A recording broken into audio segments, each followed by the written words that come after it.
ការគ្រប់គ្រងគ្រូបង្រៀនគឺជាអត្តភាពចម្បងមួយរបស់ក្រសួងអប់រំយុវជននិងកីឡាក្នុងការកែលម្អគុណភាពនៃការបង្រៀននិងរៀនស្របទៅតាមផែនការយុទ្ធសាស្ត្រវិស័យអប់រំនិងក្របខ័ណ្ឌផែនការសកម្មភាពគោលនយោបាយអភិវឌ្ឍជាប្រចាំគោលដៅនៃដំណើរការប្រឹក្សាគរុកោសល្យក្នុងក្របខ័ណ្ឌនៃការបណ្ដុះបណ្ដាលគឺជួយលើកកម្ពស់ចំណេះដឹងបំណិននៃការបង្រៀនរបស់គរុនិស្សិតគរុសិស្សក្នុងអំឡុងពេលកម្មសិក្សាគរុកោសល្យដើម្បីឲ្យគាត់ត្រៀមខ្លួនរួចជាស្រេចសម្រាប់ការបង្រៀននៅពេលចេញទៅបម្រើការងារនៅតាមសាលារៀនការប្រឹក្សាគរុកោសល្យក៏ជាយន្តការមួយដែលជួយអភិវឌ្ឍសមត្ថភាពរបស់គ្រូឧទ្ទេសតាមរយៈការផ្តល់ព័ត៌មានត្រឡប់ពីសហការីសូមបញ្ជាក់ថាការផ្តល់ព័ត៌មានត្រឡប់គឺជាផ្នែកមួយដ៏សំខាន់នៅក្នុងដំណើរការនៃការប្រឹក្សាគរុកោសល្យ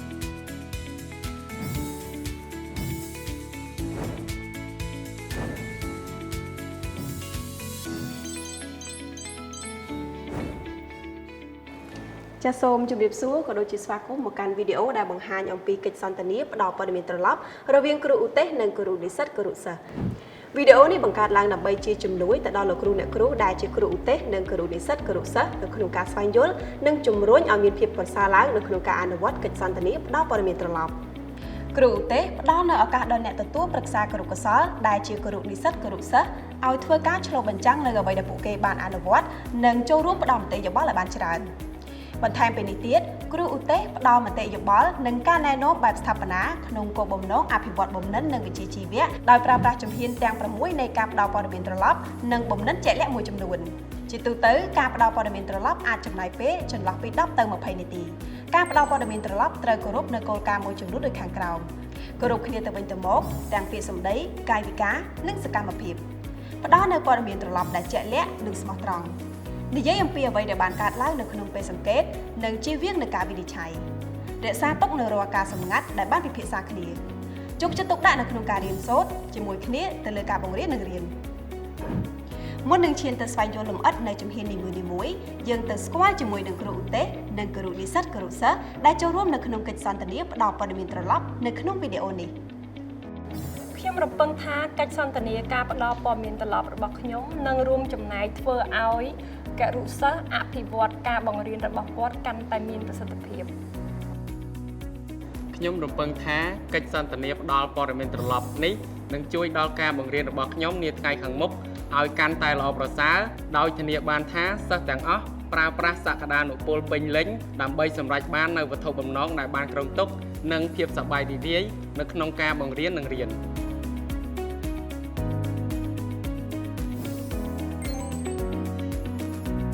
គោលបំណងនៃជំហានទី1នេះគឺបង្កើតនូវភាពកក់ក្ដៅបង្កើតនូវបរិយាកាសស្និទ្ធស្នាលដើម្បីឈានទៅរកការកសាងទំនុកចិត្តរវាងអ្នកផ្ដល់និងអ្នកទទួលការប្រឹក្សាគរុកោសល្យព្រមទាំងបង្ហាញអំពីគោលបំណងនៃកិច្ចសន្ទនាផ្ដល់ព័ត៌មានត្រឡប់ផងដែរឥឡូវនេះយើងទៅទស្សនាកិច្ចសន្ទនាជំហានទី1នៃការផ្ដល់ព័ត៌មានត្រឡប់រវាងគ្រូឧទ្ទេសនិងគ្រូនិស្សិតគរុសិស្សជំរាបសួរអ្នកគ្រូចាជំរាបសួរទាំងអស់គ្នាតើបងអូនទាំងអស់គ្នាសុខសប្បាយជាទេបងអូនបាទអ្នកគ្រូខ្ញុំសុខសប្បាយទេចុះអ្នកគ្រូវិញអ្នកគ្រូក៏សុខសប្បាយដែរអរគុណច្រើនមើលទៅបងអូនទាំងអស់គ្នាថ្ងៃនេះដូចជាស្រស់ស្រាយណាតើបងអូនមានអារម្មណ៍យ៉ាងម៉េចដែរនៅពេលដែលអ្នកគ្រូមកសង្កេតការបង្រៀនរបស់បងអូនអញ្ចឹងបាទអ្នកគ្រូខ្ញុំមានអារម្មណ៍ថាសប្បាយចិត្តប៉ុន្តែរៀងភ័យបន្តិចពេលបង្រៀនសិស្សផ្ទាល់ហើយមានអ្នកគ្រូមកសង្កេតមើលបែបនេះទៀតចាអ្នកគ្រូយល់ពីអារម្មណ៍បងអូនតែបងអូនមិនបាច់បារម្ភទេគោលបំណងដែលអ្នកគ្រូមកពេលនេះគឺដើម្បីជួយក្នុងការបង្រៀននិងរៀនរបស់បងអូនក្នុងអំឡុងពេលចុះកម្មសិក្សានេះ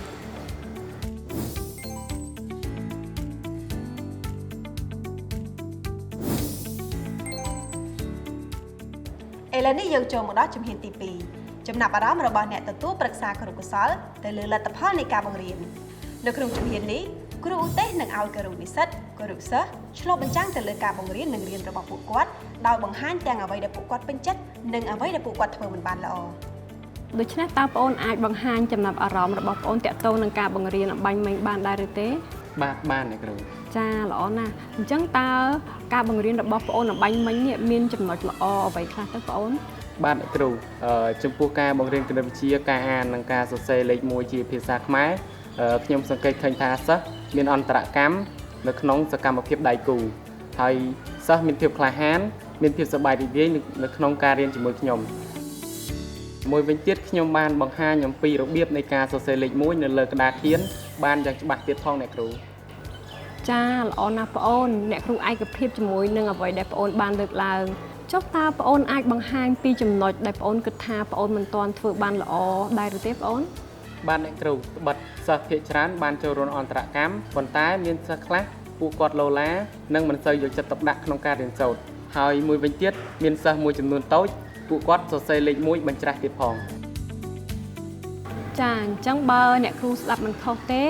មានន័យថាប្អូននៅមានបញ្ហាត្រង់ការគ្រប់គ្រងអេរយាប័តសិស្សពេលបង្រៀនជាពិសេសគឺការជួយសិស្សរៀនយឺតតើអ្វីដែលអ្នកគ្រូលើកឡើងត្រឹមត្រូវទេ បាទអ្នកគ្រូខ្ញុំពិតជាមានការលំបាកនៅត្រង់ចំណុចនេះមែន ចាមិនអីទេប្អូនយើងនឹងដោះស្រាយបញ្ហានេះជាមួយគ្នាទាំងអស់គ្នា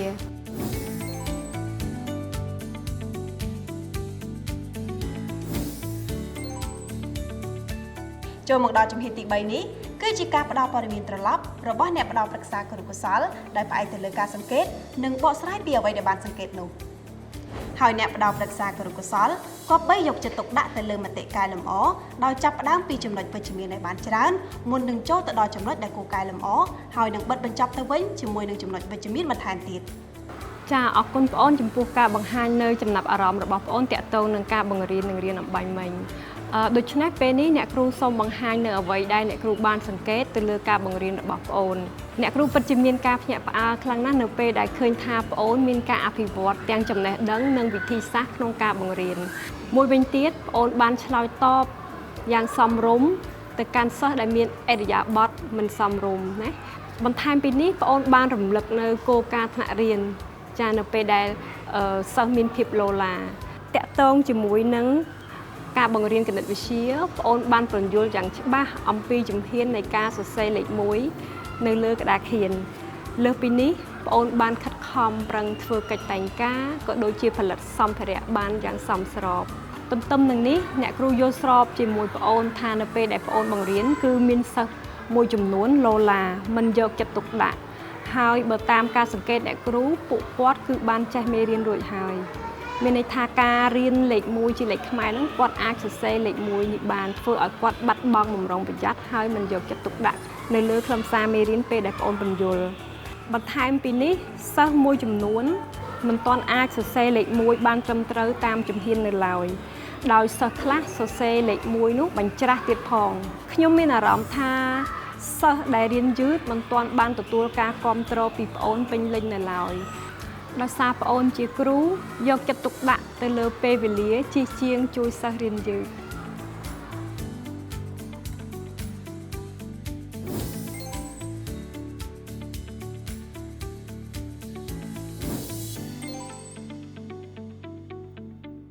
ចូលមកដល់ជំហានទី4នេះគឺជាការផ្ដល់ឱកាសឲ្យអ្នកទទួលការប្រឹក្សាគរុកោសល្យបញ្ចេញនូវមតិយោបល់ទៅលើអ្វីដែលបានលើកឡើងគ្រូឧទ្ទេសផ្ដល់ឱកាសដល់គរុសិស្សគរុនិស្សិតនៅក្នុងការឆ្លើយតបទៅលើការបកស្រាយរបស់គាត់ដើម្បីឈានទៅរកការផ្លាស់ប្ដូរយោបល់និងត្រៀមគំនិតបន្តដើម្បីពិភាក្សារកដំណោះស្រាយនៅជំហានបន្ទាប់ តើប្អូនឯកភាពជាមួយអ្វីដែលអ្នកគ្រូបានលើកឡើងដែរឬទេ បាទអ្នកគ្រូខ្ញុំឯកភាពចំពោះអ្វីដែលអ្នកគ្រូបានលើកឡើងអំបញ្ញមិញសកម្មភាពមានច្រើនដូច្នេះខ្ញុំពិតជាបដោតទៅលើពេលវេលាពិតប្រាកដមែនពីព្រោះខ្ញុំខ្លាចបង្រៀនមិនចប់សកម្មភាពនិងមិនគ្រប់ជំហាន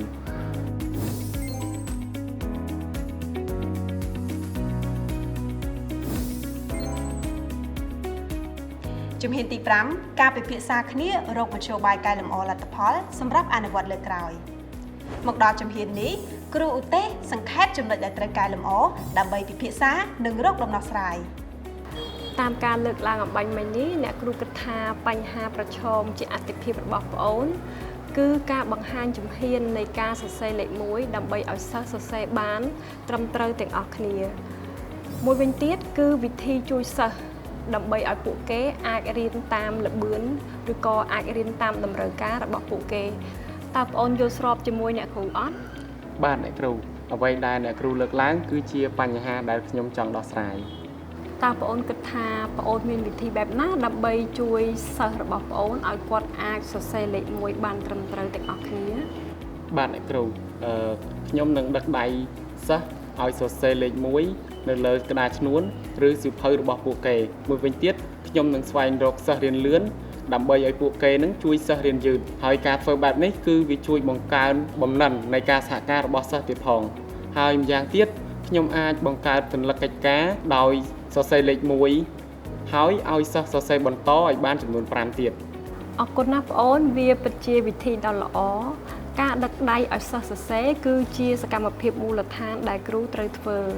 រីឯការឲ្យសិស្សជួយគ្នានិងឲ្យសិស្សសរសេរលេខ1ដដែលគឺជាវិធីក្នុងការបង្កើនបំណិនសហការនិងធ្វើឲ្យសិស្សចងចាំផ្ដោតអារម្មណ៍និងមិនរំខានអ្នកដទៃចុះតើបងអូនមានវិធីអ្វីដើម្បីជួយសិស្សកុំឲ្យគាត់សរសេរលេខ1បញ្ច្រាស់ពិសេសគឺជួយឲ្យគាត់អាចរៀនតាមតម្រូវការរបស់គាត់អធិស្ឋានអ្នកគ្រូខ្ញុំដូចជាគ្មានវិធីសាស្ត្រអ្វីសោះសូមអ្នកគ្រូជួយបង្ហាញផងមិនអីទេបងអូនប្រសិនបើអ្នកគ្រូវិញអ្នកគ្រូនឹងធ្វើសញ្ញាកិច្ចការតម្រុយសម្រាប់ឲ្យសិស្សរៀនយឺតសញ្ញាកិច្ចការតម្រុយគឺអាចឲ្យសិស្សគូសភ្ជាប់នៅលេខ1ទៅតាមតម្រុយដែលគេដៅទុកវាជួយឲ្យសិស្សសរសេរលេខ1បានត្រឹមត្រូវមិនបញ្ច្រាស់ក៏ដូចជាជួយដល់ការចងចាំរបស់សិស្សផងដែរសម្រាប់សិស្សរៀនមធ្យមនិងរៀនលឿនយើងអាចបង្កើតសញ្ញាកិច្ចការអាត់កំបាំងដែលអាចឲ្យគាត់ស្វែងរកលេខ1នៅលើនោះការបង្កើតសញ្ញាកិច្ចការអាត់កំបាំងអាចឲ្យសិស្សរៀនផងលេងផងក្នុងពេលដំណើរគ្នាសញ្ញាកិច្ចការបងអូនអាចបែងចែកទៅតាមសមត្ថភាពហើយនិងតម្រូវការរបស់សិស្សជាក់ស្ដែងតើបងអូនយល់យ៉ាងណាដែរចំពោះវិធីដែលអ្នកគ្រូបានលើកឡើងបាទអ្នកគ្រូនេះគឺជាវិធីល្អដែលជួយឲ្យសិស្សសរសេរលេខ1និងទាក់ទាញចំណាប់អារម្មណ៍សិស្សឲ្យរៀនទៅតាមតម្រូវការរបស់ពួកគេប៉ុន្តែតើខ្ញុំត្រូវបង្កើតសញ្ញាកិច្ចការអាតកំបាំងនេះបានយ៉ាងដូចម្តេចអ្នកគ្រូអូអូនអាចជ្រើសរើសរូបភាពសត្វឬរូបភាពផ្សេងៗដែលបង្កប់លេខ1នៅលើផ្នែកនៃរាងកាយឬក៏ផ្នែកណាផ្សេងនៃរូបភាពនោះហើយឲ្យសិស្សស្វែងរកបាទអ្នកគ្រូខ្ញុំយល់ហើយខ្ញុំនឹងសាកល្បងធ្វើវាចាល្អណាស់បងអូន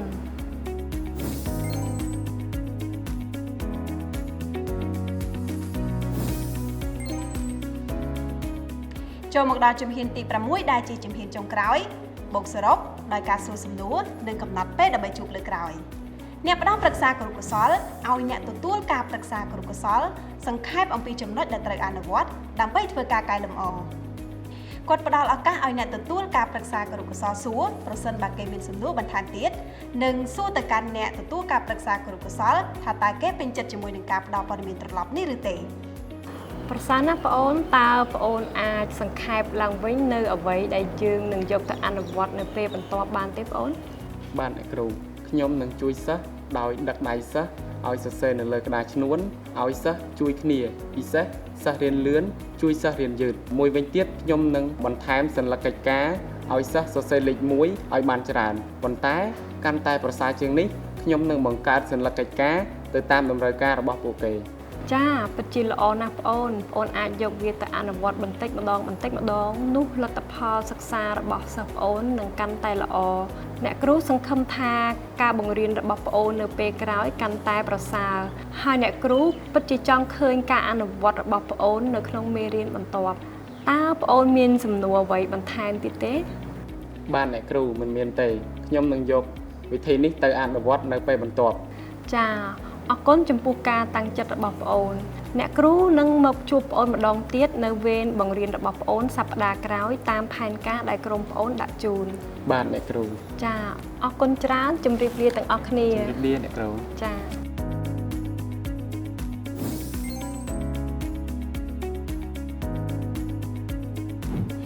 បន្ទាប់ពីបានទស្សនានៅជំហានទាំង6អំពីកិច្ចសន្ទនាស្តីពីការផ្ដល់ព័ត៌មានត្រឡប់រវាងគ្រូឧទ្ទេសនិងគ្រូនិស្សិតគរុសិស្សរួចមកខ្ញុំសង្ឃឹមថាវីដេអូនេះនឹងពង្រឹងសមត្ថភាពជាពិសេសទៅដល់គ្រូឧទ្ទេសគរុសិស្សគរុនិស្សិតដើម្បីធ្វើជាគំរូផ្ដល់ការណែនាំនិងគាំទ្រទៅដល់ការបង្រៀននិងរៀននៅកម្រិតបណ្ដុះបណ្ដាលគ្រូនិងកម្មសិក្សាគរុកោសល្យ